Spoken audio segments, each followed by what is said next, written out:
Assalamualaikum warahmatullahi wabarakatuh. Perkenalkan, nama saya Elsa Prastia Puji. Baiklah, pada hari ini saya akan mempresentasikan hasil makalah dari kelompok 3 yang berjudul Audit Pengelolaan Data Elektronik. Ada perbedaan secara khusus, di mana batasan-batasan audit pengelolaan data elektronik sama dengan audit manual, yaitu proses pengumpulan dan penilaian bukti guna menentukan dan melaporkan kesesuaian antara aktivitas ekonomi dengan kriteria yang telah ditetapkan. Begitu juga dengan auditornya. Jenis audit, tujuan audit, opini yang diberikan, serta standar auditnya secara substansi juga sama. Berikut ini adalah definisi audit dari beberapa sumber. Yang A yaitu auditing adalah pengumpulan dan penilaian bukti mengenai informasi untuk menentukan dan melaporkan mengenai tingkatan kesesuaian antara informasi tersebut dengan ketentuan yang ditetapkan serta dilakukan oleh orang yang berkompeten dan independen. Yang B yaitu auditing adalah proses yang sistematis mengenai perolehan dan penilaian bukti secara objektif yang berkenan dengan pernyataan mengenai tindakan-tindakan dan kejadian-kejadian ekonomi dengan tujuan untuk menentukan tingkat kesesuaian antara pernyataan tersebut dengan kriteria yang telah ditetapkan, serta untuk mengkomunikasikan hasil-hasilnya kepada pihak-pihak yang berkepentingan. Yang C, namun demikian, Weber memberikan definisi tersendiri mengenai audit pengolahan data elektronik. Weber menyebutkan auditing pengolahan data elektronik adalah suatu proses pengumpulan dan penilaian bukti untuk menentukan apakah suatu sistem komputer melindungi aktiva, mempertahankan integritas data, mencapai tujuan organisasi secara efektif, dan menggunakan sumber daya secara efisien. Definisi tersebut lebih menekankan pada audit operasional yang berkaitan dengan aktivitas komputer.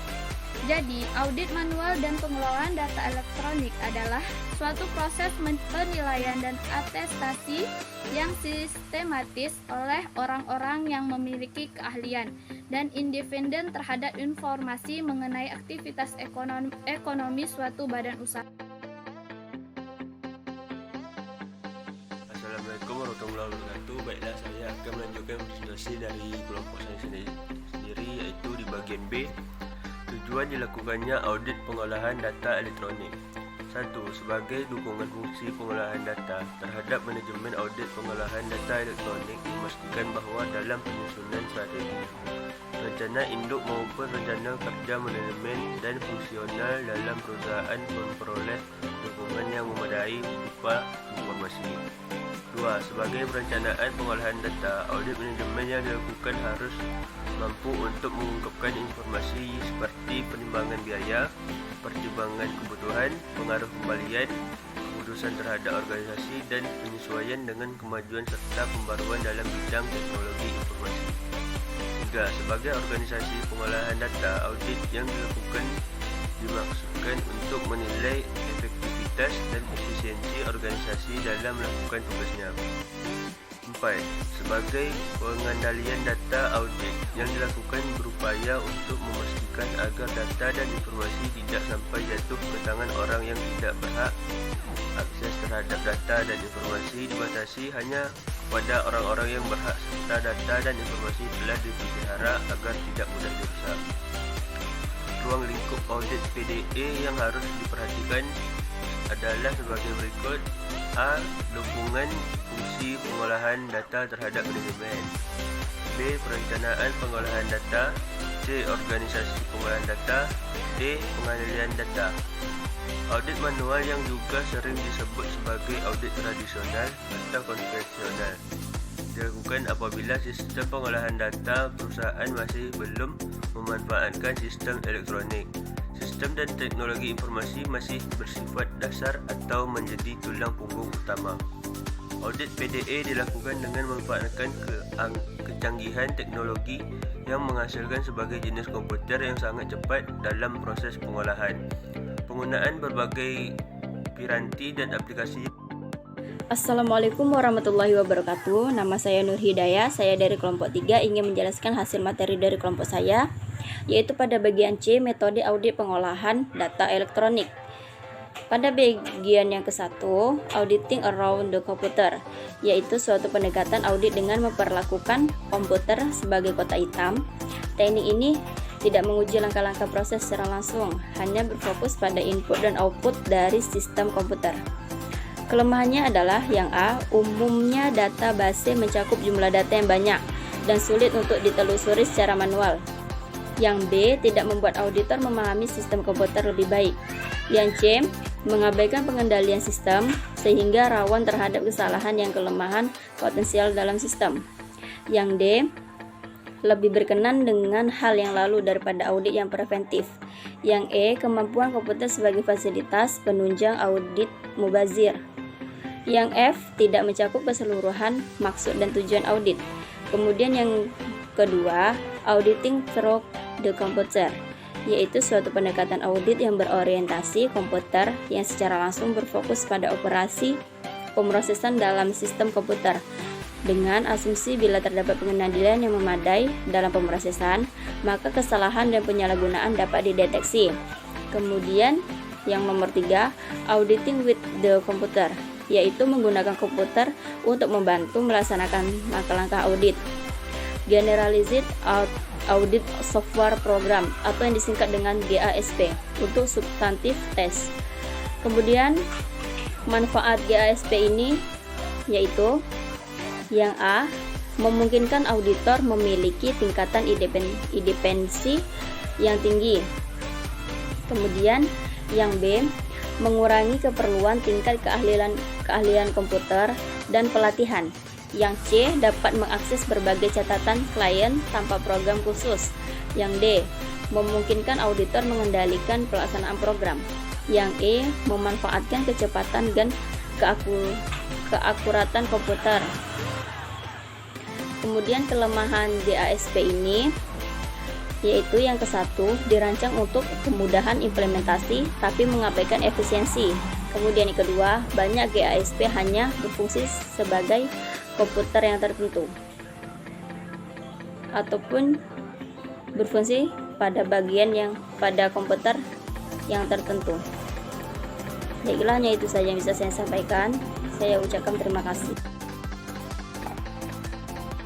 Assalamualaikum warahmatullahi wabarakatuh. Saya Nurul Afridi, bebas yang kembali dengan selanjutnya yaitu D, komponen sistem pengolahan data elektronik. Komponen sistem pengolahan data elektronik meliputi yang pertama yaitu hardware. Di dalam proses mengauditan data elektronik, biasanya menggunakan hardware dalam menjalankan pekerjaan. Pelengkap hardware itu seperti CPU, peralatan input data, peralatan output data. Yang kedua, software.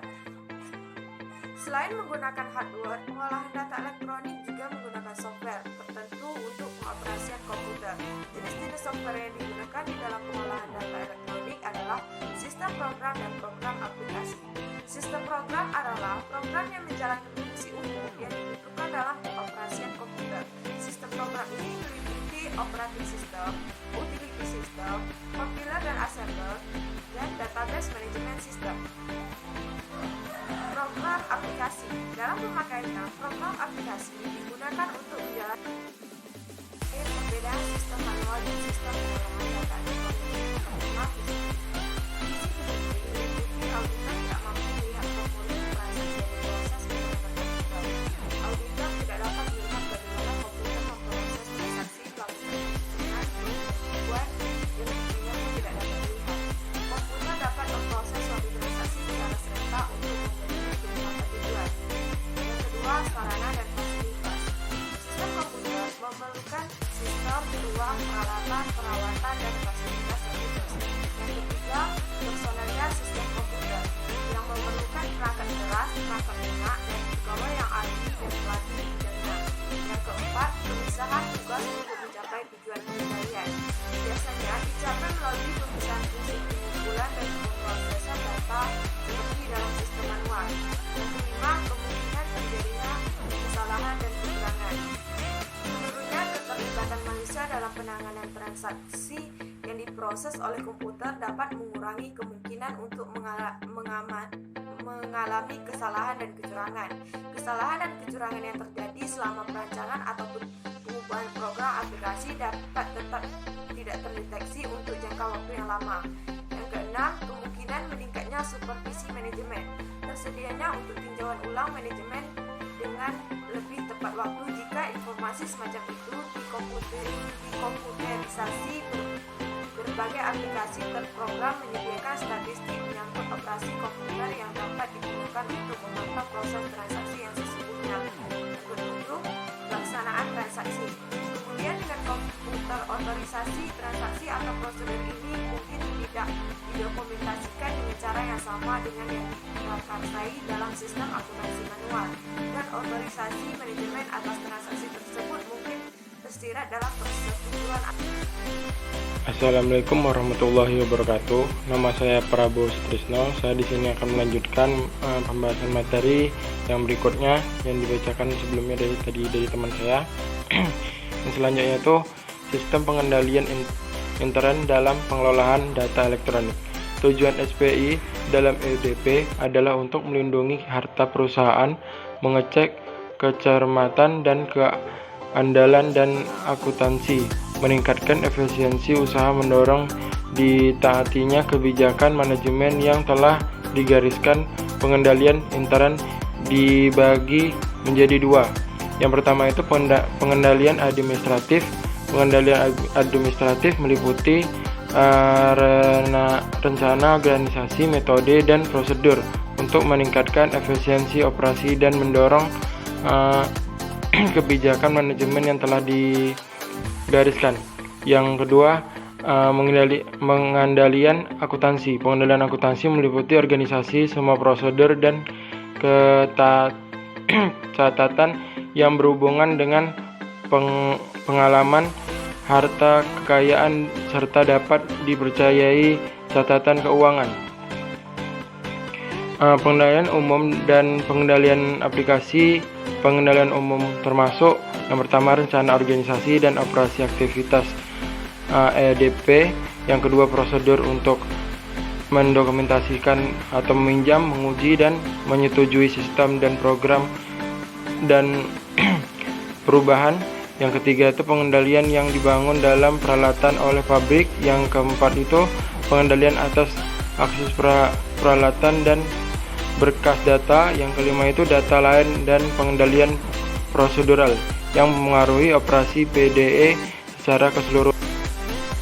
G. Risiko audit. Risiko audit adalah kemungkinan akuntan mengeluarkan pendapat wajar atas laporan keuangan yang mengandung kesalahan material yang seharusnya diberikan pendapat selain pendapat wajar. Risiko audit dibagi menjadi tiga, yaitu risiko intern, yaitu berasal dari adanya kemungkinan kesalahan material yang dikandung oleh laporan keuangan yang diaudit. Yang B, risiko pengendalian. Risiko yang berasal dari adanya kemungkinan kesalahan yang berasal dari ketidakmampuan sistem intern untuk menemukan menghindari kesalahan secara dini. Yang C itu risiko deteksi. Risiko yang berasal dari adanya kemungkinan auditor tidak menemukan kesalahan material sewaktu audit. Baiklah, selanjutnya akan dilanjutkan oleh teman saya. Saya tutup. Wassalamualaikum warahmatullahi wabarakatuh.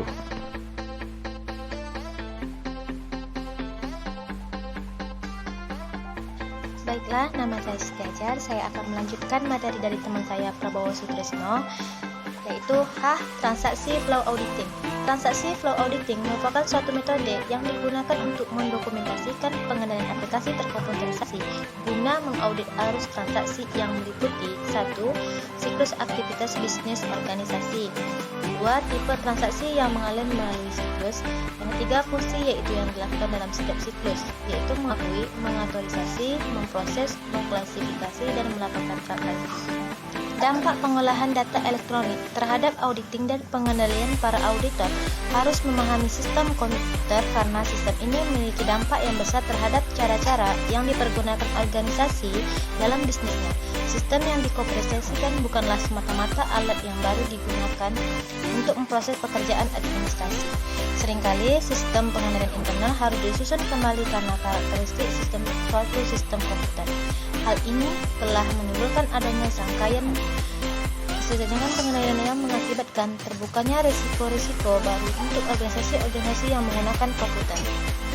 4 kepentingan utama auditor adalah yang pertama, perubahan-perubahan yang terjadi dalam lingkungan auditor dan terjadi dalam sistem pengolahan data jika digunakan suatu komputer. Kedua, peluang-peluang yang diberikan oleh komputer untuk pelaksanaan tugas-tugas auditing dengan lebih efektif dan efisien. Ketiga, meningkatnya kemungkinan untuk pencurian pemerasan dan spionase, yaitu kejahatan dengan mempergunakan komputer sebagai akibat dari suatu lingkungan yang dikomputerisasi.